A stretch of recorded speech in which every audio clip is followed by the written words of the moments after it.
Hey guys, welcome back to another episode of The Faithful One. I've been asked to go over the song Abandoned.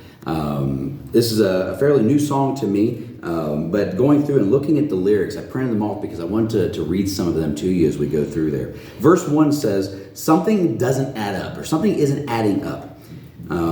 This wild exchange you offer us. I gave you my worst and you gave me your blood. Seems hard to believe. You're telling me that you chose the cross. You're telling me that I'm worth that much. If that's the measure of your love, how else could I sing about it? What else could I sing about? So just there in verse 1, he's saying something doesn't add up. Something doesn't make sense. And honestly, the concept of salvation honestly doesn't make sense.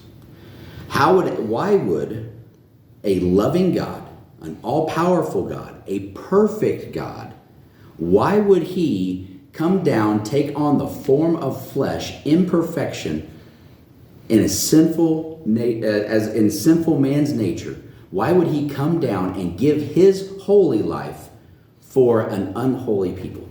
That doesn't make sense. Why would somebody go through and give up everything they have for somebody who doesn't deserve it, doesn't really want it, doesn't understand it, all this, but yet God does that for us. As a Savior, Jesus gave up perfection and glory in heaven to come down to earth, to be born of a virgin, to live among us, and then to die for us so we didn't have to. And that's what this song's talking about when it says that doesn't add up, that doesn't make sense. Now, I'm not going to go through the entire song and everything with you, but there's a tagline on this is I surrender all. There's an old hymn that's the title of, and it goes through, I surrender all to Jesus I surrender, all to him I freely give.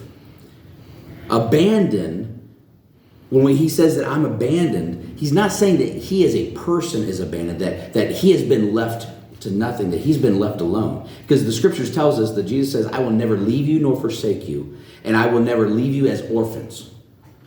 So as he goes through, he's saying, it's not that I am going to be abandoned myself, but it is that I will abandon my own life, my own will, my own desires, my own agenda. And I will abandon them for you, Lord. Because that's what Jesus did. He surrendered his life in glory to surrender to the death on the cross so that we wouldn't have to. Abandon or surrender. Think about this. When two countries or two people or two enemies are at war, they're trying to gain the higher ground. They're trying to gain a position. Even in sports, we see this, where the one team is trying to gain field position on the other. Well, if you abandon something, that means you give it up. You surrender. You surrender that field position. You surrender your position. You surrender your control. You surrender your own glory.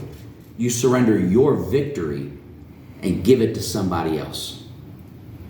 That's what Jesus did for us. He surrendered his glory to die on the cross to give us a life that we could not obtain on our own, and that is life eternal with him. And in order to receive that, we simply do the same. We surrender our life. We abandon our desires and our will, abandon our life for his. Hope you got something from this discipleship time for the Faithful One, and we'll see you next time.